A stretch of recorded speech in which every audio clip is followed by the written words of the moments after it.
एकादशी महात्म्य। ओम नमो भगवते वासुदेवाय। षष्ठाध्याय। युधिष्ठिर उवाच। कहन्ति युधिष्ठिर देव शुण हे देव वासुदेव, ଯାହାକୁ ସୁପଣ୍ଡିତ ଜନ କହନ୍ତି ସ୍ୱୟଂ ଭଗବାନ। ଏମନ୍ତ ପ୍ରଭୁ ପାଇ କରି କିବା ସଂଶୟ ଥିବ ଧରି, ପଚାରୁଅଛି ବାସୁଦେବ ସନ୍ଦେହ ଗ୍ରନ୍ଥ ଫିଟାଇବ।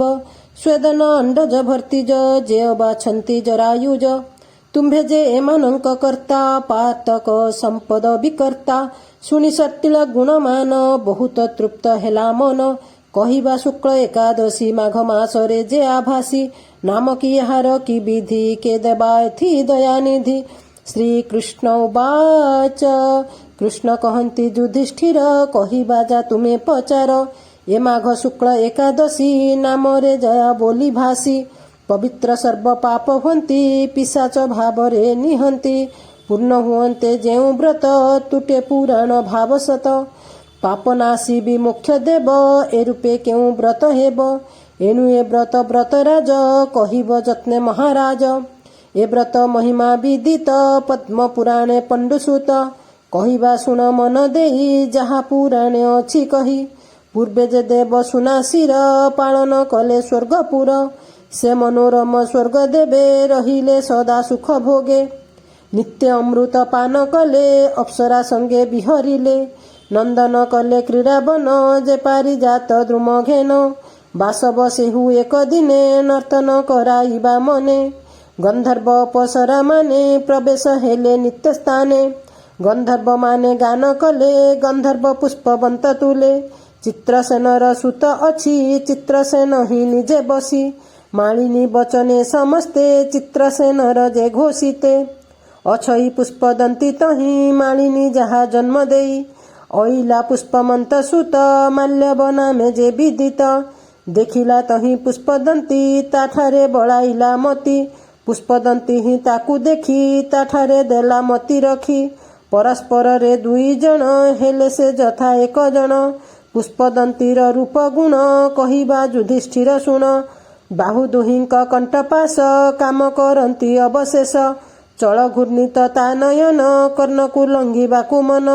କୁଣ୍ଡଳ ଲାଗି କର୍ଣ୍ଣ ଶୋଭା କିବା କହିବା ମୁନି ଲୋଭା, ଯେ ଗ୍ରୀବା କୁଟୁମ୍ବ ଜିଣିଲା ସନତ୍ର ଦ୍ୱାରକୁ ପାଇଲା।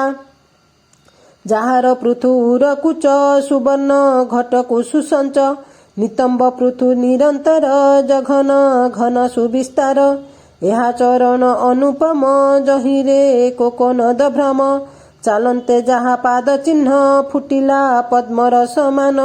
ପୁଷ୍ପଦନ୍ତୀ ରୂପକ ଦ୍ୟୋତ ଦେଖି ମୋହିତ ମାଲ୍ୟବନ୍ତ, ଇନ୍ଦ୍ରଙ୍କ ପରିତୋଷ ପାଇଁ ସେ ପୁଷ୍ପଦନ୍ତୀ ଅଇଲଇଁ। ନୃତ୍ୟ ଗାନରେ ଅନୁପମା ରୂପରେ କିବା ରତି ଉମା, ସେ ମାଲ୍ୟବାନ ହିଁ ଅଇଲେ ଆନନ୍ଦେ ପୁଷ୍ପଦନ୍ତୀ ତୁଲେ। ଦୁହେଁ ଦୁହିଁକି ସମତୁଲ ରୂପ ଗୁଣରେ ସମତୁଲ, ନୃତ୍ୟ କରନ୍ତି ପୁଷ୍ପଦନ୍ତୀ ଆନନ୍ଦେ ବାସବ ଦେଖନ୍ତି। ଗାଉଅଛନ୍ତି ମାଲ୍ୟବନ୍ତ ଦୁହେଁ ହୋଇଲେ ଏକ ଚିତ୍ତ, ତନୁ ଆୟତ୍ତ ପାଶୋରିଲେ ଅତନୁ ପରବେଶ ହେଲେ। ଅନ୍ୟୋନ୍ୟେ ଚାହାଁ ଚୁହଁ ହେଲେ କାମ ସରରେ ବଶ ହେଲେ। ନୃତ୍ୟ ଗାନରେ କର୍ମ ବିଧି ଛାଡ଼ି ପଡ଼ିଲେ ଅନ୍ୟ ବିଧି, ଲୁପ୍ତ ହୋଇଲା ତାର କ୍ରିୟା ଗୀତରେ ଜନ୍ମିଲା ବକ୍ରିୟା। ଦେଖିବା ସବ ମନ କ୍ରୋଧ ବିଚାରେ ବଡ଼ ଅବୋଧ। ସାକ୍ଷାତ ସଭା କରି ମୁହିଁ ନୃତ୍ୟ କୌତୁକ ଖେଳ ଚାହିଁ। ଏ ମୋର ଛାଡ଼ି ଗୌରବ କରନ୍ତି ଆତ୍ମା ରୁଚି ଭାବ। ଦଣ୍ଡେ ନୋହିଲେ ନ ବୁଝିବେ ଯହିଁରେ ଯେ ଫଳ ସମ୍ଭବେ। ଏତେ ବିଚାରି ବ୍ରଜଧାରୀ ଦୁହିଁଙ୍କୁ ବହୁତ ଧିକ୍କାରି। ବୋଇଲେ ଏଥୁ ଦୁହେଁ ଯାଅ ପିଶାଚ ଶରୀରକୁ ପାଅ। ମର୍ତ୍ତ୍ୟଲୋକରେ ସଞ୍ଚରିବ ସ୍ୱକର୍ମ ଫଳକୁ ଭୁଞ୍ଜିବ। ଏ ସ୍ୱାମୀ ସାପ ଶିରେ ଘେନି ଗଲେ ପୁରୁଷ ସ୍ତ୍ରୀ ବେନି। ପିଶାଚ ଶରୀର ପାଇଲେ ହିମାଦ୍ରି ବିପିନେ ରହିଲେ। ସ୍ୱାମୀ ବିଷୟ ସାବଧାନ ହୋଇନଥିବ ସୁଜ୍ଞଜନ। ଯା ଅନୁଗ୍ରହେ ସ୍ୱର୍ଗଧନ ଯାହା ନିଗ୍ରହେ ନାହିଁ ଆନ। ପିଶାଚ ହୋଇ ଦୁଇ ଜଣ ଭୁଞ୍ଜିଲେ ଦୁଃଖ ଯେ ଦାରୁଣ। ଅତି ସନ୍ତାପ ମନେ ବହି ପାଇଲେ ବଡ଼ କଷ୍ଟ ତହିଁ। ପିଶାଚ ଭାବ ଆଚରିଲେ ସ୍ୱପୂର୍ବ ଭାବ ପାଶୋରିଲେ। देहे पातक जन्म दाहे अति पीड़ित हेले दुहे हेले से कर्मरे पीड़ित दिवानिशारे अनिद्रित प्रतिक्षण रे हेला दुख मनरे नहीं शांति सुख अन्योन्ये खुआ खोई होई बुलंती गिरी बाट देई शीतरे कंपी पुण पुण करंती दंत विघर्षण रोमंचे पुरु अछि देह दुखरे कहू अछि लुह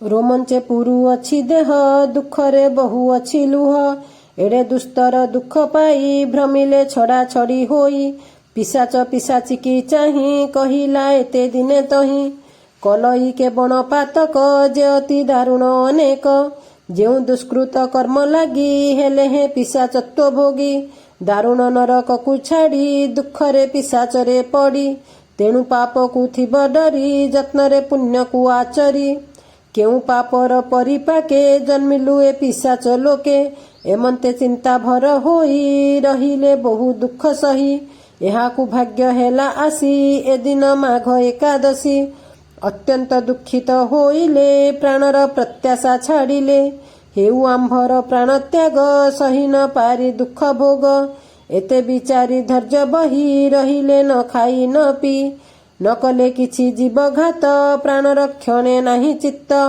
मरिबा बोली जळे बुड़ी न मरी अइले उबुरी फलमल ही न खाइले जेथिला तरु मूले देले आश्रय अश्वत्थर मूले रहिले निस्पृह जुगले देखंती फल पुष्पमान हुअंती मने आनमन एरूपे दिन गला सरी रवि होइले अस्तगिरी पक्षीए चरिबार छाड़ी पशिले निज बास लोड़ी प्रवेश हेले निशाकाल प्रसर्पी गले निशाचर उल्लुक शार्दूल बराह बने बुलिले बिह बिह एकामी से लोभ करी के गर्जी हेले मरामरी हुअंती केहू खुआ खोई केहू हुअंती धुआ धोई एरूपे निशाचर बादे निद्रा न हेला नेत्र द्वंदे क्षुधा तृषारे आर्त होई हेले रजनी निद्रा नाही उदय हेले दिवाकर छपेती मीर निशाकर पवन पद्म गंध घेनी प्रसरी गला ए मेदिनी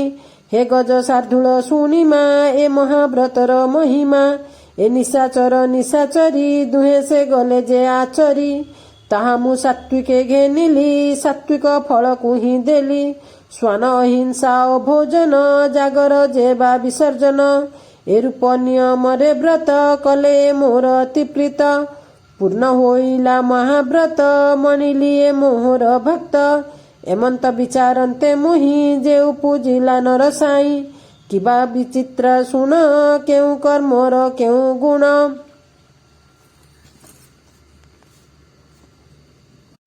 कहिबा विचित्र रे सुन केउ कर्मर केउ गुण द्वादशी प्रवेश होइला जयाव्रत ही पूर्ण हेला विष्णु प्रभा को दुहिंकर हेला पिशाच भाव दूर होइला पूर्व रूप जात पूर्व भूषण जे अद्भुत हेला से पूर्व स्नेहवंत ए पुष्प दंती माल्यवंत से जयापति दुहे मिली गले विमाने स्वर्गे चली इंद्रंक आगकु से गले आनंदे प्रणति होइले देखि आनंदे सुरपति विस्मित होई पचारंती कि पुण्य गला पिशाचत्व जे मो पापरु समुभूत माल्यवंत उवाच जेउ देवता मुक्त कला कहत माल्यवंत भला कहंती माल्यवंत जन जयाव्रतर एते गुण शेषकु सही न पारिलु मरिबा बोली विचारिलु पड़िली आपणे जलरे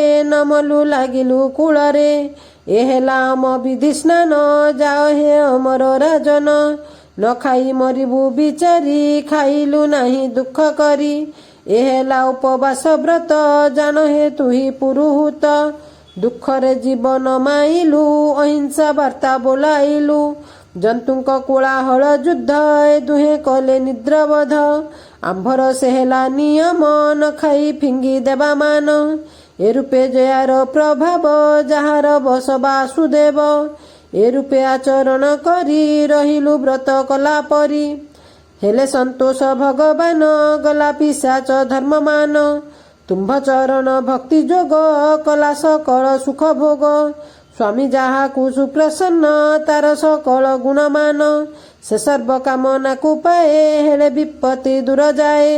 ଏମନ୍ତ ଶୁଣିନ ବାସବ କହିଲେ ହୋଇ ପ୍ରେମ ଭାବ ପାଳନା କଲା ମୋ ବଚନ ହେଲା ହିଁ ସାପ ବିମୋଚନ।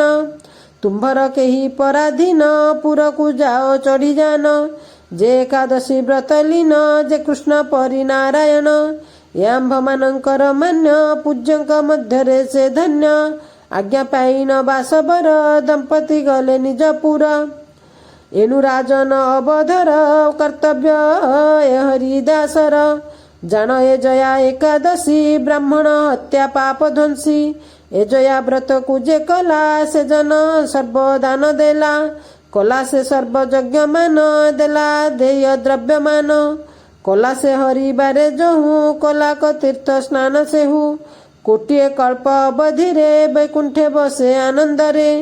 ଜୟା ମାହାତ୍ମ୍ୟ ଯେ ପଢ଼ଇ ଯେ ଅବା ଶୁଣଇ ଗୁଣଇ ସେ ଅଗ୍ନିହୋମ ଫଳ ପାଇ ସ୍ୱର୍ଗରେ ନିବାସ କରଇ।